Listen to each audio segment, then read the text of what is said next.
ಮಣ್ಣು ನಮ್ಮನ್ನ ಪೋಷಿಸ್ತಾ ಇತ್ತು, ಆ ಮಣ್ಣನ್ನು ತೀರಿಸ್ತಾ ಇತ್ತು.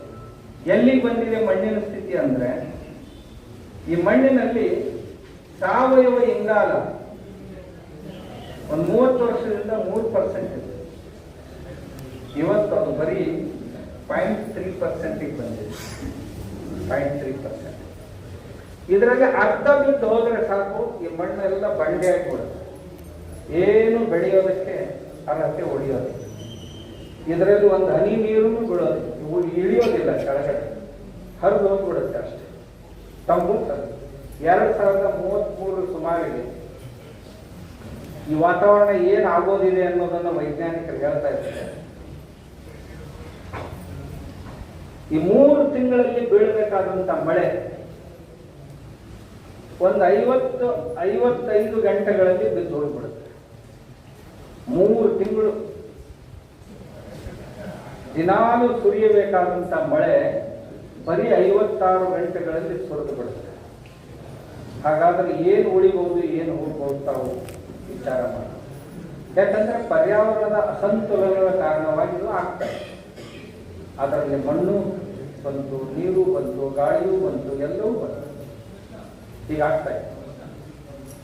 ಮಣ್ಣಿನ ಆರೋಗ್ಯ ಚೆನ್ನಾಗಿ ಉಳಿದಿಲ್ಲ. ಜನ ಎಲ್ಲ ಈ ರಾಕೆಟ್ ಯುಗದಲ್ಲಿ ಚಂದ್ರನ ಮೇಲೆ, ಮಂಗಳ ಗ್ರಹದ ಮೇಲೆ ಹೋಗುವಂತ ವಿಚಾರ ಮಾಡ್ತಾ ಇರುವಾಗ ಸ್ವಾಮಿಗಳು ಏನೋ ಇದು ಮಣ್ಣಂತೆ, ಸಾವಯವ ಅಂದ್ರೆ ಸಾಯಿಲ್ ಕಾರ್ಬನ್ ಅಂತೆ, ಜೀವಾಣುಗಳಂತೆ, ಹಸುವಂತೆ ಇವುಗಳ ಕುರಿತು ಮಾತಾಡ್ತಾ ಇದ್ದಾರೆ. ಏನು ಪಾಷಾಣ ಯುಗಕ್ಕೆ ಹೋಗೋ ವಿಚಾರಕ್ಕೆ ಅಥವಾ ಎಲ್ಲರನ್ನು ಕರ್ಕೊಂಡು ಹೋಗೋ ವಿಚಾರ ಮಾಡ್ತಾ ಇದ್ದಾರೇನೋ ಅಂತ ಹೀಯಾಳಿಸ್ತಾ ಇತ್ತು. ಈಗ ಅವರೆಲ್ಲರೂ ಒಂದು 20-25-30 ವರ್ಷಗಳಲ್ಲಿ ವೈಜ್ಞಾನಿಕರು ಒಂದನ್ನ ಪೂರ್ತಿಯಾಗಿ ಒಪ್ಪಿಕೊಂಡ್ರು.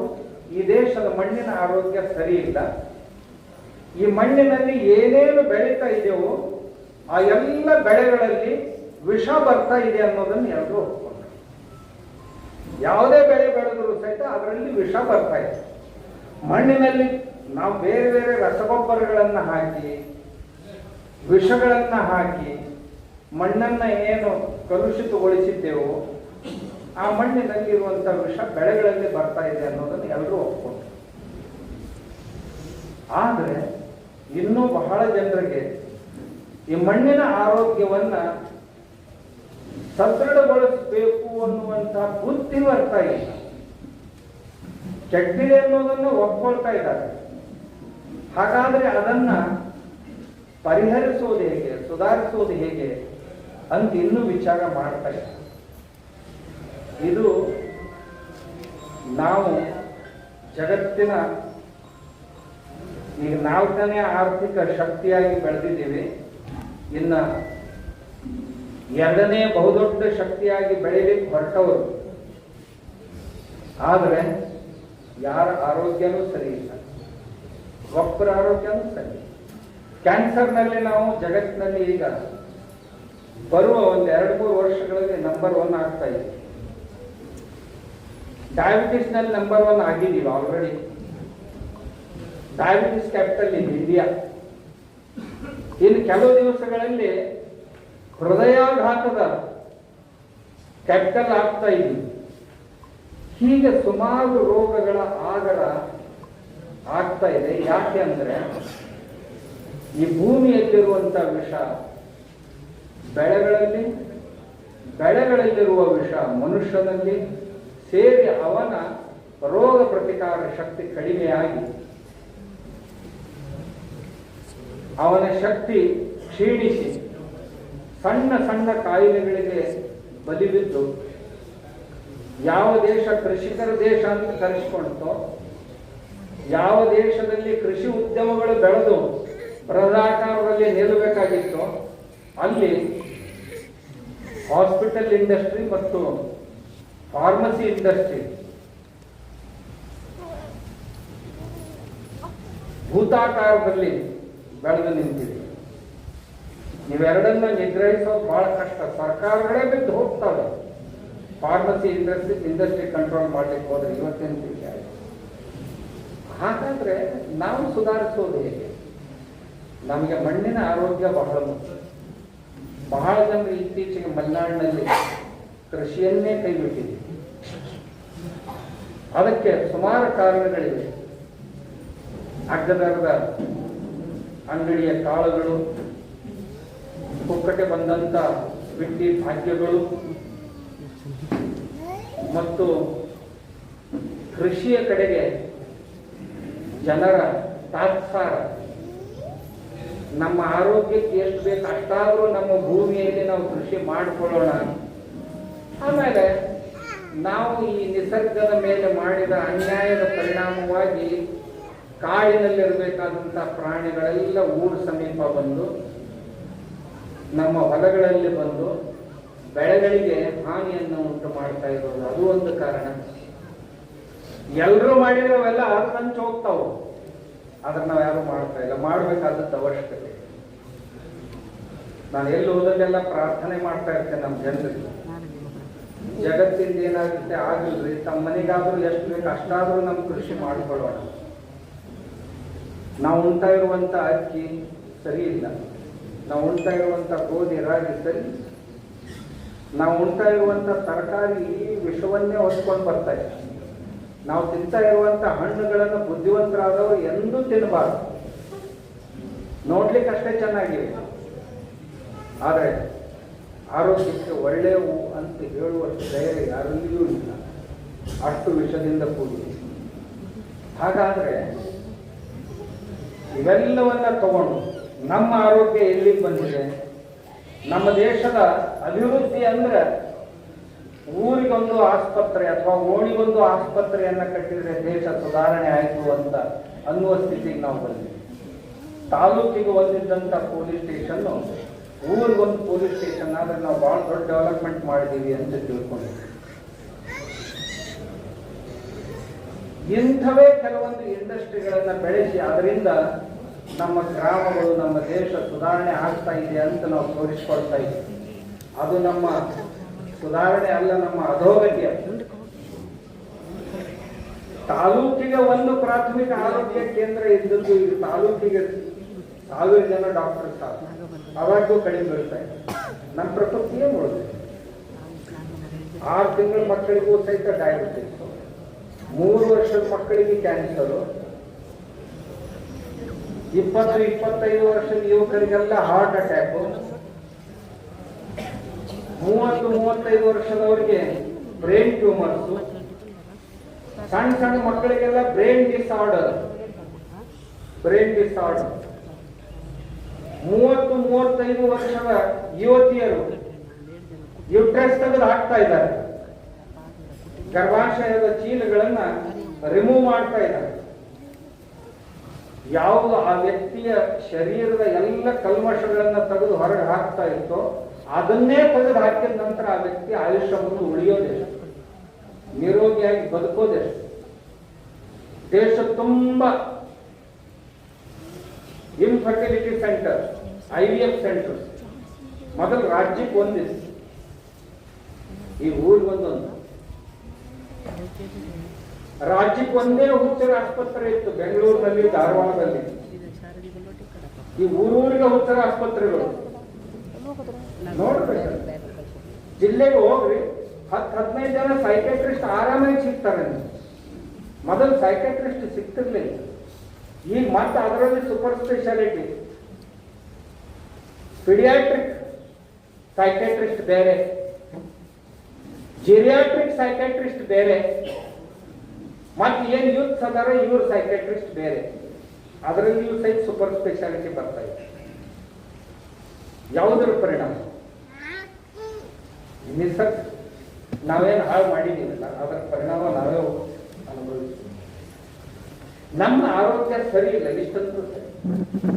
ನಾವು ಈಗ 40 ವರ್ಷದ ಹಿಂದೆ ನಮ್ಮ ಶಕ್ತಿ ಎಷ್ಟಿತ್ತು, ಇವತ್ತು ನಮ್ಮ ಶಕ್ತಿ ಎಷ್ಟಿದೆ, ನಾವೇ ಎಲ್ಲರೂ ಆತ್ಮ ಪರೀಕ್ಷಣೆ ಮಾಡಿಕೊಳ್ಬೇಕು. 4-6 ಮೈಲ್ ನಡ್ಕೊಂಡು ಹೋಗುವಷ್ಟು ಸಾಮರ್ಥ್ಯ ನಮ್ಮಲ್ಲಿತ್ತು. ಕ್ವಿಂಟಾಲ್ನಷ್ಟು ಭಾರವನ್ನ ಕಿಲೋಮೀಟರ್ ವರೆಗೂ ಹೊತ್ಕೊಂಡು ಹೋಗುವಂತ ಸಾಮರ್ಥ್ಯ ಇತ್ತು. ಇವತ್ತಿನ ದಿವಸ ಅದು ಉಳಿದಿಲ್ಲ. ಹೊಲದಲ್ಲಿ ಏನಾದರೂ ಆದರೆ ಗಿಡ ಹಚ್ಚೋದಾದ್ರೆ ತೆಗಿತಿದ್ವಿ. ಒಬ್ಬ ಮನುಷ್ಯ ದಿವಸಕ್ಕೆ 2-3 ತೆಗಿತಾ ಇತ್ತು. 3x3 ಆಳ 3 ಫೀಟ್, 3 ಅಡಿ ಆಳ, 3 ಅಡಿ ಉದ್ದ ಇಲ್ಲ. 2-3 ತೆಗಿತಾ ಇದ್ದ ಒಬ್ಬ ಮನುಷ್ಯ. ಈ 1 ತಗ್ಗು ತೆಗೆಯೋದು ಕಷ್ಟ, 2ನೇ ತಗ್ಗು ತೆಗೆದ್ರೆ ಅದರಲ್ಲೇ ಇವನ್ನ ಹಾಕ್ಬೇಕಾಗತ್ತೆ. ನಾವು ಮೇಲೆ ಬರೋದೇ ಕಷ್ಟ. ನಮ್ಮ ಸ್ಥಿತಿ ಹೀಗಾಗಿದೆ ಇವತ್ತು. ಇದನ್ನ ಯಾರು ಅಲುಗಳಿಲಿಕ್ಕೆ ಆಗೋದಿಲ್ಲ. ತಂಬಿಗೆ ಎತ್ಕೊಂಡು ಬರ್ಲಿಕ್ಕೆ ಆಗ್ತಾ ಇಲ್ಲ. ತಂಬಿಗೆ ಎತ್ಕೊಂಡು ಬರ್ಲಿಕ್ಕೆ ಆಗ್ತಾ ಇಲ್ಲ. ಯಾಕೆ ಈಗ? ಆರೋಗ್ಯ ಸರಿ ಇಲ್ಲ. ಆಹಾರ ಸರಿ ಇಲ್ಲ, ನೀರು ಸರಿ ಇಲ್ಲ. ನೀರು ಪ್ರದೂಷಿತ ಆಯಿತು, ಗಾಳಿ ಪ್ರದೂಷಿತ ಆಯಿತು. ಗಾಳಿಯಲ್ಲಿ ಇಂಗಾಲದ ಕಣಗಳು ಹೆಚ್ಚಾಗ್ತಾ ಇವೆ. ಅದರಿಂದ ಆ ಕಣಗಳು ಸೂರ್ಯನ ಬಿಸಿಲಿನಿಂದ ಕಾಯ್ದು ಶೆಕೆ ಹೆಚ್ಚಾಗ್ತಾ ಇದೆ. ಶೆಕೆ ಹೆಚ್ಚಾಗಿ ಗ್ಲೇಷಿಯರ್ಸ್ ಎಲ್ಲ ಹಾಳಾಗ್ತಾ ಇವೆ. ಸಮುದ್ರದ ಕಡೆಗೆ ಸಾಗ್ತಾ ಇದೆ. ಸಮುದ್ರದ ನೀರು ಎತ್ತಬೇಕಂತ ಕಾಯ್ದು ಸಿಕ್ಕಾಪಟ್ಟೆ ಮೋಡಗಳ ನಿರ್ಮಾಣ ಆಗಿದೆ. ಆ ಮೋಡಗಳು ಎಲ್ಲಿ ಹೋಗ್ಬಿಡ್ತಾವೋ ಯಾವುದು ಕಂಟ್ರೋಲ್ ಯಾರ ಕೈಯಲ್ಲೂ ಉಳಿದಿಲ್ಲ. ನಿಸರ್ಗದ ಕೈಯಲ್ಲೇ ಕಂಟ್ರೋಲ್ ಉಳಿದಿಲ್ಲ. ಬಿದ್ದರೆ ಒಂದೇ ಕಡೆ. ಆಗ್ಲೇ ನಮ್ಮ ನಾಗರಾಜ್ ಅವರು ಹೇಳಿದ ಕುಂಭದ್ರೋಣ ಎಲ್ಲಿ ಬೇಕಾದಲ್ಲಿ ಜೂನ್ 7ಕ್ಕೆ ಬರಬೇಕಾದಂತ ಅಥವಾ 3-4ಕ್ಕೆ ಬರಬೇಕಾದಂತ ಮಾನ್ಸೂನ್ ಈ ಸರಿ 10 ದಿವಸ ಮುಂಚೆ ಬಂತು. ಹೋದ ವರ್ಷ ಆಚೆ ವರ್ಷ 1 ತಿಂಗಳು ಸವಾಗಿ ಬಂದಿದೆ. ಇದೆಲ್ಲವೂ ನಮ್ಮ ಕೃತಿಯ ಕಾರಣ ನಾವು ಹಾಳು ಮಾಡ್ತೀವಿ. ಹಾಗಾದ್ರೆ ಇದನ್ನ ಸರಿಪಡಿಸೋದು ಹೇಗೆ ಅಂದ್ರೆ ನಾವು ಇವಕ್ಕಾಗಿ ಔಷಧಗಳನ್ನ ಹುಡುಕಾಡ್ಬೇಕಾಗಿಲ್ಲ. ನಾವು ನಮ್ಮ ಇತಿಹಾಸವನ್ನ ಸ್ವಲ್ಪ ನೋಡ್ಬೇಕು. ಯಾಕೆ ಓದ್ಬೇಕು ಇತಿಹಾಸ ಅಂದ್ರೆ, ಮುಂದೆ ಇತಿಹಾಸ ನಿರ್ಮಾಣ ಮಾಡೋದಿದ್ರೆ ಹಿಂದೆ ಇತಿಹಾಸದಲ್ಲಿ ಏನಿತ್ತು ಅನ್ನೋದನ್ನ ನೋಡ್ಬೇಕು. ಇತಿಹಾಸ ಅಂದ್ರೆ ನಾವು ಬಹಳ ಜನ ಏನ್ ತಿಳ್ಕೊಂಡಿದೀವಿ, ಈ ರಾಜ ಮಹಾರಾಜರ ಯುದ್ಧಗಳಂದ್ರೇನೆ ಇತಿಹಾಸ ಅಂತ ತಿಳ್ಕೊಂಡಿದ್ವಿ. ನಮ್ಮ ಅನ್ನ ಆಹಾರಗಳ ಇತಿಹಾಸ ಏನಿತ್ತು, ನಮ್ಮ ಕಲೆಗಳ ಇತಿಹಾಸ ಏನಿತ್ತು, ನಮ್ಮ ಪಕ್ಷಿ ಪ್ರಾಣಿಗಳ ಇತಿಹಾಸ ಏನಿತ್ತು, ನಮ್ಮ ಶಿಕ್ಷಣದ ಇತಿಹಾಸ ಏನಿತ್ತು, ನಮ್ಮ ಮನೆಗಳು ಬಟ್ಟೆಗಳು ಅಂತ ಏನ್ ಕರಿತೀವಿ, ಇಂತಹ ವಿಷಯಗಳಲ್ಲಿ ಇತಿಹಾಸ ಏನ್ ಹೇಳ್ತಿತ್ತು. ಪ್ರತಿಯೊಂದು ವಿಷಯಗಳಿಗೂ, ನಮ್ಮ ಗಣಿತಕ್ಕೂ ಇತಿಹಾಸ ಉಂಟು, ನಮ್ಮ ಫಿಸಿಕ್ಸ್ಗೂ ಒಂದು ಇತಿಹಾಸ ಉಂಟು, ನಮ್ಮ ಕೆಮಿಸ್ಟ್ರಿಗೂ ಒಂದು ಇತಿಹಾಸ ಉಂಟು ಇದೆ. ಆ ಇತಿಹಾಸವನ್ನ ನಾವು ನೋಡಿದ್ರೆ ಇವತ್ತು ಏನ್ ಮಾಡಬೇಕು ಅಂತ ನಮ್ಗೆ ಗೊತ್ತಾಗುತ್ತೆ. ನಮ್ಮ ಹಿರಿಯರು ಚೆನ್ನಾಗಿ ಇತಿಹಾಸ ತಿಳ್ಕೊಂಡು ವರ್ತಮಾನದಲ್ಲಿ ಬದುಕ್ತಾ ಇದ್ದಾರೆ. ನಾವು ಇತಿಹಾಸ ಮರ್ತೀವಿ, ಭವಿಷ್ಯವನ್ನ ಚಿಂತಿಸ್ತೀವಿ, ವರ್ತಮಾನ ತಾನೇ ಹಾಳಾಗಿ ಹೋಗ್ತಾ ಇದೆ. ವರ್ತಮಾನದ ಚಿಂತೆ ನಮಗಿಲ್ಲ. ಇವತ್ತು ನಾವು ಹೇಗೆ ಸುಖವಾಗಿ ಬದುಕಬೇಕು ಅನ್ನೋದಕ್ಕಿಂತಲೂ ಮುಂದಿನ ವಿಚಾರ ಮಾಡ್ತಾ ಇದ್ದೀವಿ. ಮುಂದಿನ ಏನ್ ಮಾಡೋದು, ಇವತ್ತಿನ ದಿವಸಕ್ಕೆ ಮಾಡ್ಬೇಕಲ್ಲ ವಿಚಾರ. ನಮ್ಮ ದೇಶದಲ್ಲಿ 127 ಅಗ್ರೋ ಕ್ಲೈಮೆಟಿಕ್ ಝೋನ್ಸ್, ಕೃಷಿಗೆ ಅನುಕೂಲವಾದಂತಹ ವಾತಾವರಣೀಯ ಪ್ರದೇಶಗಳು 127 ಪ್ರಕಾರವಿದೆ. ಅವೆಲ್ಲ ಝೋನ್ಗಳಲ್ಲಿ, ವಲಯಗಳಲ್ಲಿ ಬೇರೆ ಬೇರೆ ಜೀವಗಳು, ಬೇರೆ ಬೇರೆ ಬೆಳೆಗಳು, ಬೇರೆ ಬೇರೆ ಹಣ್ಣು ತರಕಾರಿಗಳು, ಬೇರೆ ಬೇರೆ ಜೀವನ ಪದ್ಧತಿಯೂ ಸಹಿತ ಎಲ್ಲವೂ ಭಿನ್ನ ಭಿನ್ನವಾಗಿದೆ. ಇವೆಲ್ಲವನ್ನು ಒಂದು ಮಾಡಲಿಕ್ಕೆ ಆಗೋದಿಲ್ಲ. ಆದರೆ ಸ್ವಾತಂತ್ರ್ಯ ನಂತರದಲ್ಲಿ ಬಂದಂತ ಸರ್ಕಾರಗಳು ಇಡೀ ದೇಶಕ್ಕೆ ಒಂದೇ ನೀತಿಯನ್ನ ಜಾರಿಗೊಳಿಸಿ ದೇಶವನ್ನು ಹಾಳು ಮಾಡ್ತಾರೆ. ಒಂದು ಕೃಷಿ ನೀತಿ ಇಡೀ ರಾಜ್ಯಕ್ಕೆ ಒಂದೇ ನೀತಿಯನ್ನ ಅನುಸರಿಸಿದ್ರೆ ಆಗೋದಿಲ್ಲ. ಯಾಕೆ? ಇದೇ ರಾಜ್ಯದಲ್ಲಿ 7-8 ಪ್ರಕಾರದ ವಾತಾವರಣದಲ್ಲಿ ಯಾವುದನ್ನ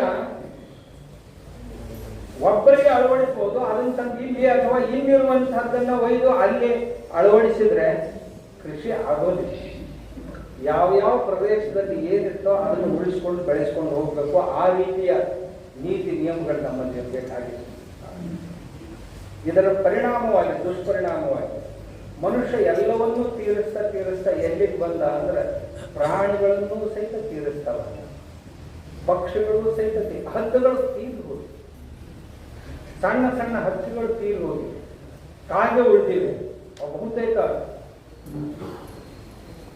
ಇವನಿಗೆ ಬಹಳ ಪ್ರಿಯ ಮನುಷ್ಯನಿಗೆ, ಯಾಕೆಂದ್ರೆ ಇವನಿಗೆ ಕೆಲಸಕ್ಕೆ ಬರೋದೀಗ ಅದು ಒಂದೇ. ಉಳಿದ ಯಾವ ಪಕ್ಷಿಗಳು ಇವನ್ ಕೆಲಸಕ್ಕೆ ಬೇಕಾಗಲ್ಲ, ಸತ್ತಾಗ ಅದು ಒಂದು ದಿವಸ ಆದ್ರೂ ಕೆಲಸಕ್ಕೆ ಬೇಕಾಗಲ್ಲ, ಅದು ಒಂದೇ ಇವನ್ ಕೆಲಸ. ಅದು ಉಳಿದಿದೆ, ಅದನ್ನು ಕಾಪಾಡ್ತಾ ಇದ್ದಾರೆ, ಅಥವಾ ಅದು ಇವನ್ ಹಾಗೇನೆ ಇದೆ. ಆದ್ರಿಂದ ಉಳಿದವರೆಲ್ಲರೂ ಹೊರಟು ಹೋಗ್ತಾ ಇದೆ. ಹತ್ತುಗಳು ಹೊರಟು ಹೋಗ್ತವೆ. ಹೇಗೋದು ಅಂತಂದ್ರೆ ಬೆಳೆಗಳಿಗೆ ಹಾಕಿದಂತ ವಿಷ ಮೇವಿನಲ್ಲಿ ಬಂತು, ಮೇವನ್ನು ತಿಂದಂತ ಹಸುಗಳ ಮಾಂಸದಲ್ಲಿ ವಿಷ ಸೇರಿತು. ಆ ಹಸುಗಳ ಮಾಂಸವನ್ನ ಅಥವಾ ಎಮ್ಮೆಯ ಮಾಂಸವನ್ನ, ಪ್ರಾಣಿಗಳ ಮಾಂಸವನ್ನ ತಿಂದಂತ ಹದ್ದುಗಳು ಸತ್ತು ಹೋದವು. ಇಷ್ಟೆಲ್ಲ ತಿಂದು ನೀವು ಬದುಕಿದಾನೆ, ಇದೇ ಆಶ್ಚರ್ಯ ಜಗತ್ತು. ಮತ್ತಿದು ಕಡಿಮೆ ಏನು ಅಂತ ತಿಳ್ಕೊಂಡ್ರೆ ಮತ್ತೆ ಸಾಯಂಕಾಲ ಬೆಳಿಗ್ಗೆ ಬೇರೆ ಬೇರೆ ವಿಷ ತಗೊಳ್ತಾನೆ ಇರ್ತಾನೆ. ಎತ್ತುಕೊಂಡೇ ಟೆನಿನ್ನು, ರಾತ್ರಿ ಮಲಗುವಾಗ 200 ml 400 ml ಅವನು ಅದನ್ನು ಹಾಕ್ತಾನೆ. ಇಷ್ಟೆಲ್ಲ ಹಾಕಿ ಸಾಯ್ತಾ ಇಲ್ಲ. 3-4 ದಿವಸ ರಸ್ತೆಯಲ್ಲಿ ಬಿದ್ದಿರ್ತಾನೆ. ಹೆಂಡತಿನೂ ದೇವರಿಗೆ ನಮಸ್ಕಾರ ಮಾಡ್ತಾ ಇರ್ತಾಳೆ, ಹೋದ್ರೆ ಚೆನ್ನಾಗಿರುತ್ತೆ ಅಂತ.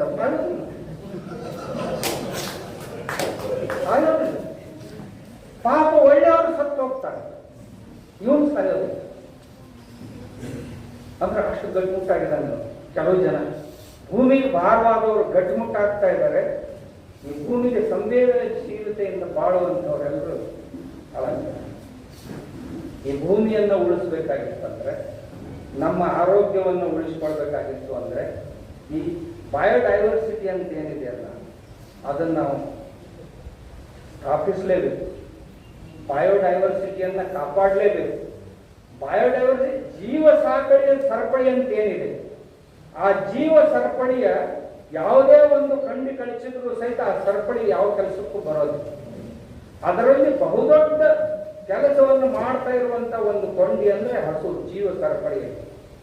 ಯಾವುದು ಭೂಮಿಯ ಗರ್ಭದಲ್ಲಿರುವಂತ 700-800 ಪ್ರಕಾರದ ಸೂಕ್ಷ್ಮ ಜೀವಾಣುಗಳನ್ನ ಸಾಕಿ ಸಲಹುತ್ತೋ, ಅವುಗಳಿಂದಾಗಿ ಬರುವಂತ ಬೆಳೆಗಳು, ಗಿಡಗಳು, ಮರಗಳು, ಹಣ್ಣುಗಳು, ತರಕಾರಿಗಳು, ಅವುಗಳನ್ನು ತಿಂದು ಭೂಮಿಯ ಮೇಲೆ ತಿರುಗಾಡ್ತಾ ಇರುವಂತ ಪ್ರಾಣಿ, ಪಕ್ಷಿ, ಮನುಷ್ಯರು, ಇವರೆಲ್ಲರನ್ನು ಕಾಪಾಡುವಂತ ಒಂದು ಬಹುದೊಡ್ಡ ಜವಾಬ್ದಾರಿಯುಳ್ಳಂತ ಪ್ರಾಣಿ ಯಾವುದಾದ್ರು ಇದ್ರೆ ಅದು ಹಸು, ಅದು ಗೋವು. ನಮ್ಗಾದ್ರೆ ಪ್ರಶ್ನೆ ಇಲ್ಲ. ನಾವು ಬರೀ ಹಸುವಿನ ಬಗ್ಗೆ ಏನೋ ಸಹಾನುಭೂತಿಯ ಮಾತುಗಳನ್ನು ಮಾತಾಡ್ತಾ ಇದ್ದೀವಿ. ನಮ್ಮ ಸಹಾನುಭೂತಿಯಿಂದ, ನಮ್ಮ ಭಾವುಕ ಭಾವನೆಗಳಿಂದ ಹಸುವನ್ನು ಬದುಕಿಸ್ಲಿಕ್ಕೆ ಆಗೋದಿಲ್ಲ. ಹಸುವನ್ನ ನಾವು ವೈಜ್ಞಾನಿಕವಾಗಿ ತಿಳ್ಕೋಬೇಕು, ಗೋವನ್ನು ವೈಜ್ಞಾನಿಕವಾಗಿ ತಿಳ್ಕೋಬೇಕು. ಅದರ ಅವಶ್ಯಕತೆ ಎಷ್ಟಿದೆ ಅಂತ. ಯಾರ ಮನೆಯಲ್ಲಿ ಗೋವಿದೆ ಅವ್ರ ಮನೆಯಲ್ಲಿ ಸುಮಾರು ಕಾಯಿಲೆಗಳಿರೋದು. ನಾನು ಕೆಲವು ಕಡೆ ನೋಡಿದ್ದೀನಿ, ಯಾರು ಚೆನ್ನಾಗಿ ಹಸುವಿನ ಸೇವೆಯನ್ನು ಮನೆಯಲ್ಲಿ ಮಾಡ್ತಾರೆ ಅವ್ರ ಮನೆಯಲ್ಲಿ ಸಂಘರ್ಷಗಳು ಸಹಿತ, ನಕಾರಾತ್ಮಕ ವಿಚಾರಗಳು ಎಂದೂ ಬರೋದಿಲ್ಲ. ರಾಜಿನ್ ಅವರು ಒಂದು ದೊಡ್ಡ ಪ್ರಯೋಗ ಮಾಡಿ ಒಂದು ಪುಸ್ತಕ ಬರೆದಿದ್ದಾರೆ, cow is A wonderful laboratory ಅಂತ. ಹಸು ಇದೊಂದು ಅದ್ಭುತ ಪ್ರಯೋಗಶಾಲೆ ಅಂತ. ಆಸ್ಟ್ರೇಲಿಯಾದವರು ಅದರ ಮೇಲೆ ರಿಸರ್ಚ್ ಮಾಡಿ ಒಂದು ಪುಸ್ತಕ ಬರೆದಿದ್ದಾರೆ. ಅದರ ಹೆಸರು ಡೆವಿಲ್ ಇನ್ ದ ಮಿಲ್ಕ್ ಅಂತ, ಹಾಲಿನಲ್ಲಿರುವಂತ ಭೂತ ಅಂತ. ಎರಡನ್ನೂ ನಾವು ನೋಡ್ಬೋದು. ವಂಡರ್ಫುಲ್ ಲ್ಯಾಬೊರೇಟರಿ ಅಂತ ಏನು ಬರೆದಿದ್ದಾರಲ್ಲ, ಅದರ ಪ್ರಯೋಗ ಮಾಡಿ ತುಂಬಾ ಜನ ಹಣ ಗಳಿಸ್ತಾ ಇದ್ದಾರೆ. ಹಸುವಿನ ಮೈ ಮೇಲೆ ಕೈಯಾಡಿಸಿದ್ರೆ ಏನಾಗುತ್ತೆ? ಹಸುವಿನ ಕೊರಳಿನ ಕೆಳಗಿರುವಂತ ಬಂಗೆಲೊಗಿಲಿನ ಮೇಲೆ ಕೈಯಾಡಿಸಿದ್ರೆ ಏನ್ ಲಾಭ ಆಗುತ್ತೆ? ಹಸುವಿನ ಸಗಣಿಯನ್ನ, ಮೂತ್ರೆಯನ್ನ ಮುಟ್ಟಿದ್ರೆ ನಮ್ಗೆ ಏನಾಗುತ್ತೆ? ಅಥವಾ ಆ ಎರಡೂ ಸೇರಿದ ನಂತರ ಅದರಿಂದ ಹೊರಬಿಡುವಂತ ಆಕ್ಸೈಡ್ ಏನಿದೆ, ಆಕ್ಸೈಡ್ನ ವಾಸನೆ ನಮ್ಮ ಮೂಗಿನಲ್ಲಿ ಆಗ ಶ್ವಾಸಕೋಶದ ತೊಂದರೆಗಳೆಲ್ಲ ನಿವಾರಣೆ ಆಗ್ತಾವು. ಆದ್ರೆ ಅದನ್ನ ನಾವು ದೂರ ಒಯ್ದ್ಬಿಡ್ತೀವಿ.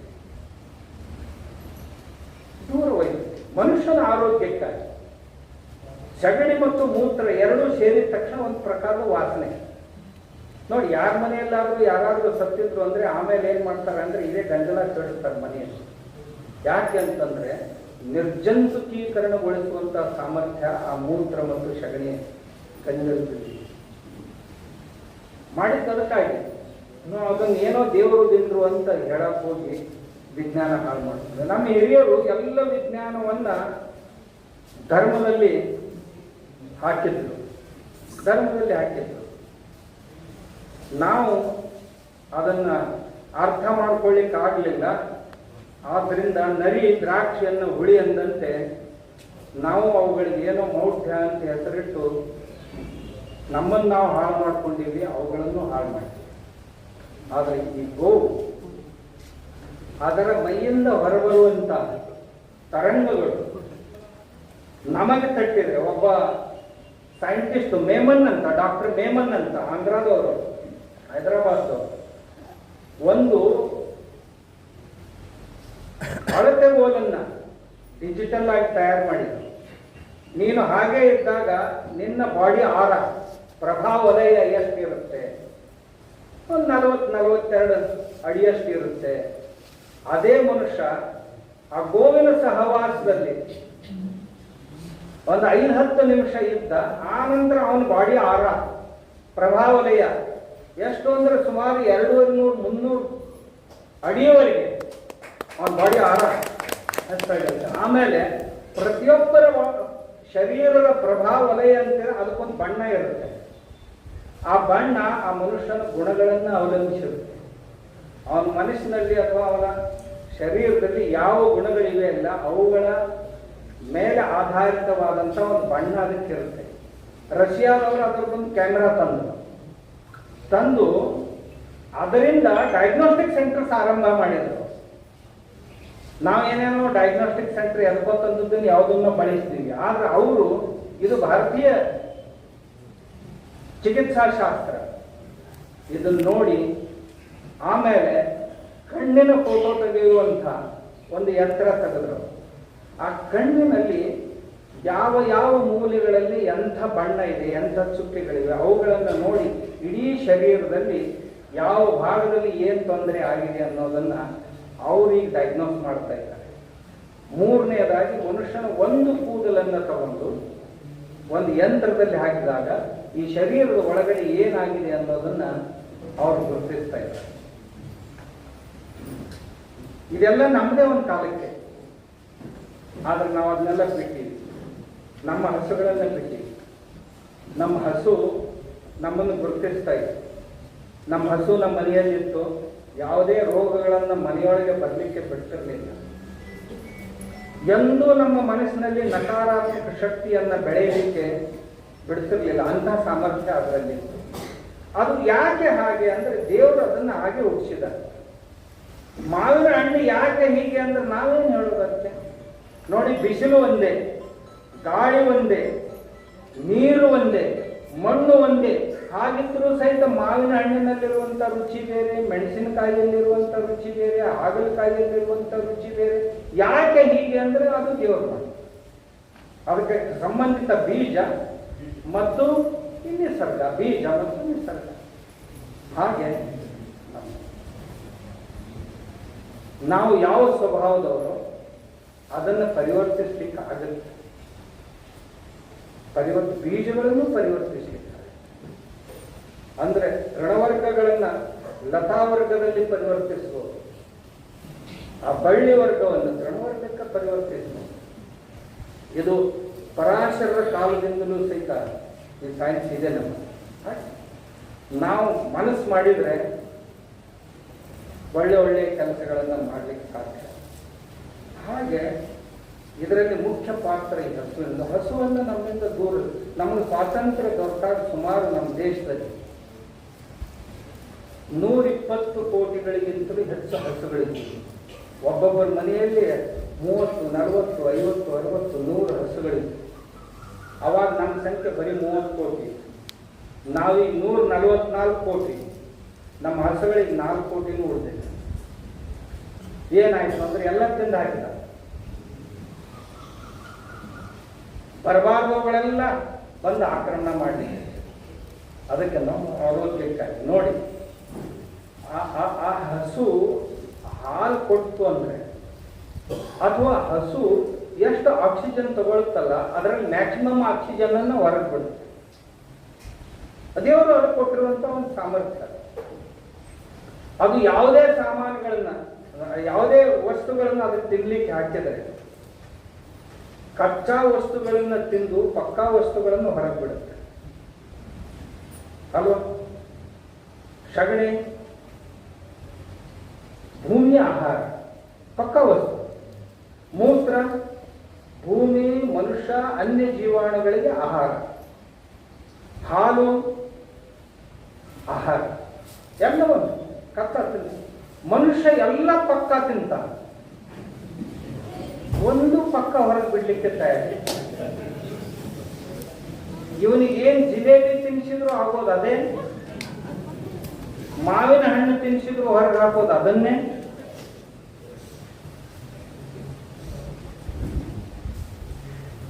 ಆ ಹಸುವನ್ನು ನೋಡ್ತೇವೆ. ಹಸುವಿನ ಸಗಣಿಯಲ್ಲಿ ಹೇಳಿದ್ನಲ್ಲ, ತುಂಬಾ ಸಾಮರ್ಥ್ಯ. ಬರೇ ಒಂದು ಸಗಣಿ ತಗೊಳ್ಳುತ್ತೆ, ನಮ್ಮನ್ನ ಲಕ್ಷಾಧೀಶರನ್ನ ಮಾಡಿ. ನಾನು ಮಾಡಿದ ಪ್ರಯೋಗ ಅದರಲ್ಲಿ ಎಷ್ಟು ಸಾಮರ್ಥ್ಯ ಅಂದ್ರೆ, 1 ಗ್ರಾಮ್ ಸಗಣಿಯಲ್ಲಿ ಸುಮಾರು 400-500 ಕೋಟಿ ಜೀವಾಣುಗಳನ್ನ ತಯಾರಿಸುವಂತ ಕಲ್ಚರ್ ಅದರಲ್ಲಿ. ಅದು ಎಷ್ಟು? ಬರೀ 5 ದಿನಗಳಲ್ಲಿ, 1 ಗ್ರಾಮ್ ಸಗಣಿಯಲ್ಲಿ 5 ದಿನಗಳಲ್ಲಿ 40-50 ಕೋಟಿ ಇದ್ರೆ 500 ಕೋಟಿಗೆ ಒಯ್ಯುವಂತ ಸಾಮರ್ಥ್ಯ. ಅದು ಯಾಕೆ ಹಾಗೆ ಅಂದ್ರೆ ದೇವರು ಕೊಟ್ಟಿದ್ದಾರೆ. ಅದರ ಪಚನಾಂಗದಲ್ಲಿರುವಂತ ಬ್ಯಾಕ್ಟೀರಿಯಾಗಳಿವೆ ಅಲ್ಲ, ಅವು ಅಷ್ಟು ಅದ್ಭುತವಾಗಿ ಕೆಲಸ ಮಾಡ್ತವೆ. ಅವು ಅನ್ಯ ಯಾರಲ್ಲಿಯೂ ಅಂತ ಕೆಲಸ ಆಗ್ತಾ ಇದೆ. ತಮ್ಗೆ ಗೊತ್ತಿದೆಯಲ್ಲೂ ಗೊತ್ತಿಲ್ಲ, ನಿಮಗೆ ಅಸಾಧ್ಯ ಕಾಯಿಲೆಗಳು ಏನಾದರೂ ಇದ್ರೆ ಈ ಹಸುಗಳಿಗೆ ಕಾಳುಗಳನ್ನು ತಿನ್ಲಿಕ್ಕೆ ಹಾಕ್ತಾರೆ. ಗೋಧಿ, ಜೋಳ, ಸಜ್ಜಿ, ಇಂಥ ರಾಗಿ, ಇಂಥ ಕಾಳುಗಳನ್ನು ತಿನ್ಲಿಕ್ಕೆ ನೀರಿನಲ್ಲಿ ಹಾಕದೆ ಮತ್ತು ಬೀಸದೆ ಒಣ ಕಾಳುಗಳನ್ನು ತಿನ್ಲಿಕ್ಕೆ ಹಾಕಿ 2 ದಿನಗಳ ನಂತರ ಅಥವಾ 1.5 ದಿವಸದ ನಂತರ 70% ಕಾಳುಗಳು ಸಗಣಿಯಲ್ಲಿ ಹೊರಬರ್ತವೆ. ಆ ಬಂದಂತ ಕಾಳುಗಳನ್ನು ಒಣಗಿಸಿ ಗೋಮೂತ್ರದಲ್ಲಿ 1 ದಿವಸ ನೆನೆಗೆ ಮಾಡಿ, ಮತ್ತೆ ಒಣಗಿಸಿ ನಿಮಗೆ ಯಾವ ಪದಾರ್ಥ ಬೇಕೋ ಆ ಪದಾರ್ಥವನ್ನು ಮಾಡಿ ಊಟ ಮಾಡಿದರೆ ಕ್ರಾನಿಕ್ ಡಿಸೀಸಸ್ ಅಂತ ಏನ್ ಕರಿತೀವಿ ನಾವು, ಹಳೆಯ ರೋಗಗಳು ಏನ್ ಮಾಡಿದ್ರು ಹೋಗ್ಲಾರ್ದಂಥವು, ಆ ರೋಗಗಳನ್ನೆಲ್ಲವನ್ನೂ ಕಳಿಸುವುದರಲ್ಲಿ ಆ ಕಾಳುಗಳು ನೀವು ಪ್ರಯೋಗ ಮಾಡಿ ನೋಡಿ. ನಾನು ಮಾಡಿದ್ದೇನೆ, ಅದಕ್ಕೆ ಈ ಮಾತನ್ನು ಹೇಳ್ತಾ ಇದ್ದೀನಿ. ಯಾಕೆ ಹೀಗಾಗುತ್ತೆ ಅಂತ ಪರೀಕ್ಷೆ ಮಾಡೋದು ನನ್ನ ಕೆಲಸ ಅಲ್ಲ, ಅದು ವಿಜ್ಞಾನಿಗಳ ಕೆಲಸ. ಹೀಗ್ಯಾಕಾಯ್ತು ಅಂತ ನಾನು ಸುಮಾರು ಜನರಿಗೆ ಆ ಕೆಲಸ ಹಚ್ಚಿದ್ದೀನಿ. ಅವರಂದ್ರು ಅದರ ಪಚನಾಶಯದಲ್ಲಿ ಇರುವಂತಹ ಬ್ಯಾಕ್ಟೀರಿಯಾಗಳು ಇತರ ಎಲ್ಲ ಪ್ರಾಣಿ ಮತ್ತು ಪಕ್ಷಿ ಮನುಷ್ಯರಿಗಿಂತಲೂ ಬಹಳ ವಿಶಿಷ್ಟವಾದಂತಹದ್ದು. ಅವು ಕೇವಲ ದೇವರು ಈ ದೇಶೀಯ ಹಸುಗಳಿಗೆ ಅಂತ ವ್ಯವಸ್ಥೆಯನ್ನು 4 ಭಾಗಗಳಲ್ಲಿದೆ ಅದರ ಪಚನಾಂಗ. ಅವು ಪ್ರತಿಯೊಂದರಲ್ಲಿ ಬೇರೆ ಬೇರೆ ಜೀವಾಣುಗಳಿವೆ, ಅವು ಬೇರೆ ಬೇರೆ ಕೆಲಸವನ್ನು ಮಾಡ್ತಾ ಇವೆ. ಅದರ ಪರಿಣಾಮ ನಾನು ಮಾಡಿ ನೋಡ್ತೇನೆ. ತುಂಬಾ ಡಯಾಬಿಟಿಸ್ ಹೋಗ್ತಾ ಇಲ್ಲ ಅಂತ ಬಹಳ ಜನರಿಗೆ ಸಮಸ್ಯೆ. ಡಯಾಬಿಟಿಸ್ನವ್ರಿಗೆ ಇದನ್ನು ಮಾಡಿ ತಿಂದು ನೋಡಿತಾವ, ಸ್ವಲ್ಪ ವಾಸನೆ ಬರುತ್ತೆ. ಬಹಳ ಜನ ಅಂತಾರೆ ಸ್ವಾಮೀಜಿ ಅದು ಅಡಿಗೆ ಮಾಡಿದ ನಂತರ ವಾಸನೆ ಬರುತ್ತೆ ಅಂತ. ನಾನಂದ್ರೆ ಶರೆ ಕುಡಿಯೋರ್ನ ಕೇಳ್ರಿ, ಇದಕ್ಕಿಂತಲೂ ಕೆಟ್ಟ ವಾಸನೆ ಇರುತ್ತೆ. ಹಾಗಾದ್ರೂ ಸಹಿತ ಅವರೆಲ್ಲ ಕಲ್ಟಿವೇಶನ್ ಮಾಡ್ಕೊಂಡು ಚೆನ್ನಾಗಿದೆ ಚೆನ್ನಾಗಿದೆ ಚೆನ್ನಾಗಿದೆ ಅನ್ಕೊಂಡೇ ರೂಢಿಸ್ಕೊಳ್ತಾರೆ. ಇಂಥವುಗಳನ್ನ ಅವರಿಂದ ಕಲಿಬೇಕು, ಹುಡುಗರಿಂದ ಕಲಿಬೇಕು. ಅದು ಕೆಟ್ಟು ಹೊಲಸು ವಾಸನೆ, ಅವನು ಮಾತಾಡಿದ್ರು ಅವನು ಎದುರಿಗೆ ನಿಲ್ಲಿಕ್ಕೆ ಆಗೋದಿಲ್ಲ. ಹಾಗಾದ್ರೆ ಅಷ್ಟು ಕೆಟ್ಟದಿದ್ರೆ ಆತ ಕುಡಿತಿದ್ದೆ. ಆದ್ರಿಂದ ನಾವು ಯಾವ್ದಾದ್ರು ಇಂಥ ಔಷಧಿಗಳನ್ನ ತೆಗೆದುಕೊಳ್ಳುವಾಗ ವಾಸನೆ ಬಂದ್ರೆ ಅವ್ರ ನೆನಪಾಗ್ಬೇಕು ಅಷ್ಟೇ. ಆದ್ರೆ ಅವ್ರು ಮಾಡೋದು ಮಾಡ್ತಾರೆ, ಅವ್ರ ನೆನಪಾಗ್ಬೇಕು. ಇವ್ರು ಹೇಗೆ ತಗೋತಿರ್ಬೇಕು, ಅವ್ರ ಪಾಪ ಅಂಥದ್ದನ್ನೇ ತಗೊಳ್ತಾರೆ ಅಂದ್ರೆ ನಾವು ಇಂಥ ತಗೊಳ್ಳಿಕ್ಕೆ ಏನ್ ತೊಂದರೆ ಅಂತ ತಗೊಳ್ಬೇಕಷ್ಟೆ. ನೀವು ನೋಡಿ, ಒಂದು ಸಗಣಿ ಹಾಕಿತು ಅಂತ, ಆ ಸಗಣಿ ಕೋಟಿ ಕೋಟಿ ಜೀವಾಣುಗಳನ್ನು ನಿರ್ಮಿಸುವ ಸಾಮರ್ಥ್ಯ. ಆ ಸಗಣಿಯನ್ನ ಸುಟ್ರೆ ಉರಿ ಹಾಯದೆ ಬರೀ ಕರಿ ಬೂದಿಯನ್ನಾಗಿ ಮಾಡಿ ಅಥವಾ ಇದ್ದಲಿಯನ್ನಾಗಿ ಮಾಡಿದೀವಿ ಅಂದ್ರೆ ಆ ಬೂದಿಯನ್ನ ಒಂದು 10 ಗ್ರಾಂ ಬೂದಿಯನ್ನ ರಾತ್ರಿ ಮಲಗುವಾಗ ಕುಡಿಯುವ ನೀರಿನ ಪಾತ್ರೆಯಲ್ಲಿ ಹಾಕಿಡ್ರಿ, ಬೆಳಿಗ್ಗೆ ಆ ನೀರನ್ನ ಟೆಸ್ಟ್ ಮಾಡಿ. ನೀರಿನಲ್ಲಿ ಯಾವ ಖನಿಜಾಂಶಗಳು ಇರಲಿಲ್ಲವೋ ಅವೆಲ್ಲವುಗಳನ್ನು ಸಂತುಲಿತಗೊಳಿಸಿರುತ್ತೆ. ಅಂತ ಸಾಮರ್ಥ್ಯ ಆ ಬೂದಿಯಲ್ಲಿ. ನಿಮ್ಮ ಹೊಲಗಳಿಗೆ ಯಾವುದಾದ್ರೂ ಪೋಷಕಾಂಶಗಳು ಕಡಿಮೆ ಇದ್ದರೆ ಮುಷ್ಟಿಯಷ್ಟು ಬೂದಿಯನ್ನ ಗೋಮೂತ್ರದಲ್ಲಿ ಸೇರಿಸಿ ಒಂದು 2-3 ದಿವಸ ಇಟ್ಟು ಆಮೇಲೆ ಈ ಗೋಮೂತ್ರವನ್ನ ನೀರಿಗೆ ಸೇರಿಸಿ ಸ್ಪ್ರೇ ಮಾಡಿ ನೋಡ್ರಿ. ನಿಮ್ಮ ಹೊಲಕ್ಕೆ ಏನು ಕಡಿಮೆ ಇರ್ತಾವ ಅನ್ನ ದ್ರವ್ಯಗಳು ಬೆಳೆಗೆ ಅವೆಲ್ಲ ತುಂಬಿಸಿಕೊಡುವಂತ ಸಾಮರ್ಥ್ಯ ಬೂದಿಯಲ್ಲಿ. ಈ ಬೂದಿಯಲ್ಲಿ ಕೆಲವೊಂದು ಜಡಿಬೂಟಿಗಳನ್ನ ಸೇರಿಸಿ ಬೆರಳಿಗಳನ್ನು ಮಾಡಿ ಅದನ್ನು ಸುಡಬೇಕು. ಸುಟ್ಟು ಆ ಬೂದಿಯನ್ನ ತಗೊಂಡ್ರಿ ಅಂದ್ರೆ ಸುಮಾರು ಕಾಯಿಲೆಗಳ ಮೇಲೆ ಆ ಬೂದಿ ಕೆಲಸ ಮಾಡುತ್ತೆ ಅಂತ ಸಾಮರ್ಥ್ಯ. ತಾವು ನೋಡಿ, ಮನೆ ಎದುರುಗಡೆ ಸಾರಿಸಿದ್ರಿ ಅಂದ್ರೆ ಈ ಮೇ ತಿಂಗಳಲ್ಲೂ ಸಹಿತ ತಮ್ಮ ಕಾಲು ಸುಡೋದಿಲ್ಲ.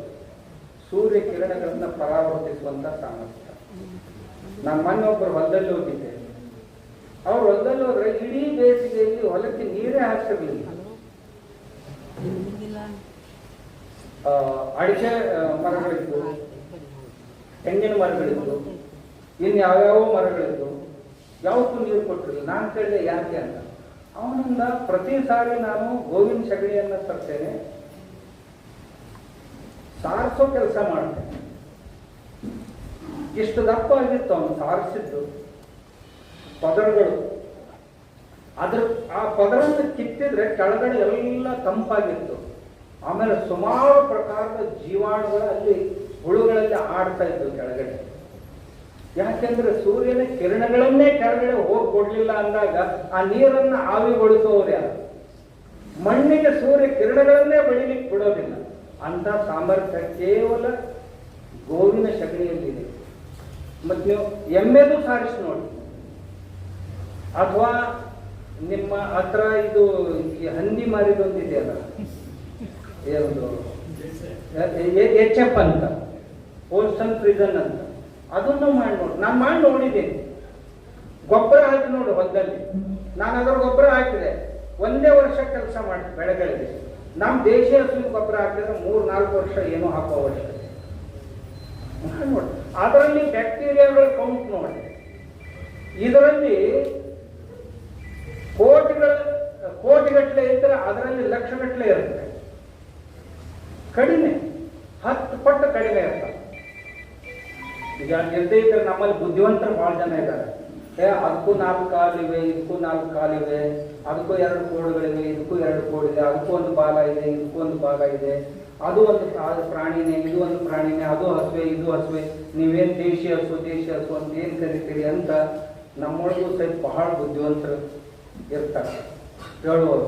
ಅವ್ರಿಗೆ ನಾ ಹೇಳ್ತಿರ್ತೇನೆ, RMP ಡಾಕ್ಟರ್ಗೂ ಡಾಕ್ಟರ್ ಅಂತೀವಿ ನಾವು, BMS BHMS ಮಾಡಿದವ್ರಿಗೆ ಡಾಕ್ಟರ್ ಅಂತ ಕರಿತೀವಿ, MBBS ಮಾಡಿದವ್ರಿಗೆ ಡಾಕ್ಟರ್ ಅಂತ ಕರಿತೀವಿ, MD MS ಮಾಡಿದವ್ರಿಗೂ ಡಾಕ್ಟರ್ ಅಂತಾನೆ ಕರಿತೀವಿ.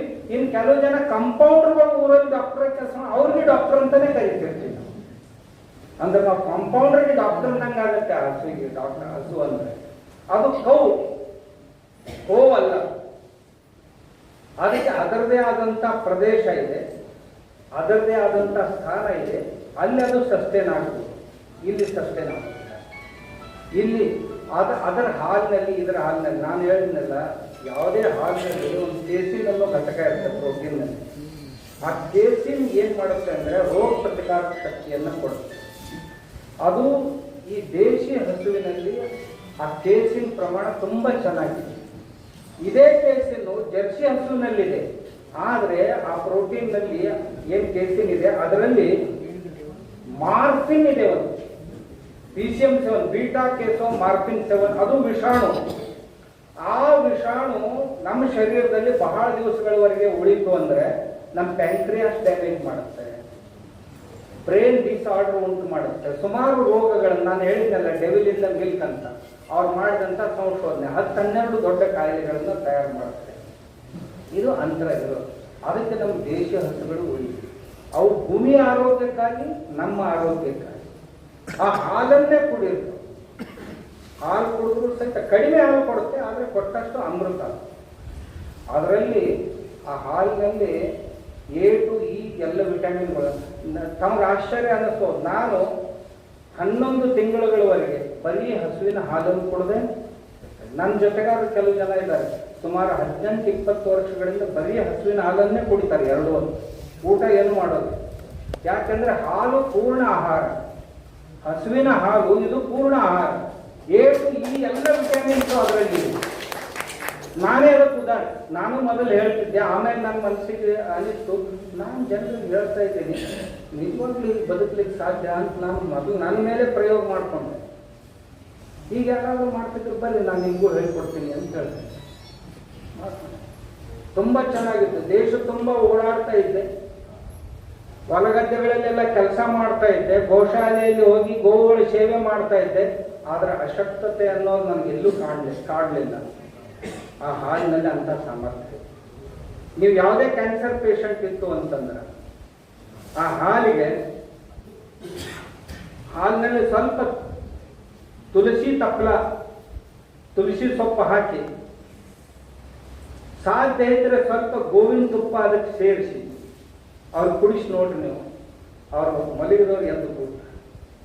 ಇನ್ನು ಪಂಚಗವ್ಯನ ಕೊಟ್ರೆ ಅಂದ್ರೆ ಸ್ವಲ್ಪ ಗೋಮೂತ್ರ, ಒಂದು 25 ಮಿಲಿ ಗೋಮೂತ್ರ, ಆಮೇಲೆ ಅಷ್ಟೇ ಹಾಲು, ಅದಕ್ಕಿಂತ ಸ್ವಲ್ಪ ಕಡಿಮೆ ಮೊಸರು, ಆಮೇಲೆ ಸ್ವಲ್ಪ ತುಪ್ಪ, ಆಮೇಲೆ 1 ಚಮಚೆಯಷ್ಟು ಗೋವಿನ ಸಗಣಿಯ ರಸ, ಈ 5 ಸೇರಿಸಿ ದಿನಾಲು ನೀವು ಕೊಟ್ಟರೆ ಕ್ಯಾನ್ಸರ್ ಪೇಷಂಟು ಮಲಗಿದ್ದು ಎದ್ದು ಕೂಡುತ್ತೆ. ಎದ್ದು ಕೂತವರು ಅಡ್ಡಾಡ್ಲಿಕ್ಕೆ ಆರಂಭ ಮಾಡ್ತಾರೆ, ಅಡ್ಡಾಡುವವರು ಕೆಲಸ ಮಾಡಲಿಕ್ಕೆ ಪ್ರಾರಂಭ ಮಾಡ್ತಾರೆ.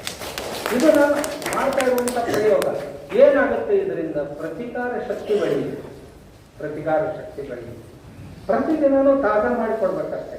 ಇರದೇ ಇದ್ರೆ ಪಂಚಗವ್ಯ ಘೀ ಅಂತ ತಯಾರು ಮಾಡಿಕೊಡ್ತಾ ಇದ್ದಾರೆ ಇತ್ತೀಚೆಗೆ. ಬೆಳಗ್ಗೆ ಸಾಯಂಕಾಲ 1 ಚಮಚೆ ತುಪ್ಪವನ್ನು ಹಾಲಿನ ಜೊತೆ ತಗೊಂಡ್ರೆ ಸಾಕು, ಹಸುವಿನ ಹಾಲಿನ ಜೊತೆ. ಅಂತ ಸಾಮರ್ಥ್ಯ ಅದರಲ್ಲಿ, ಹಾಲಿನಲ್ಲಿ. ತುಪ್ಪದಲ್ಲಿ ಸಾಮರ್ಥ್ಯ.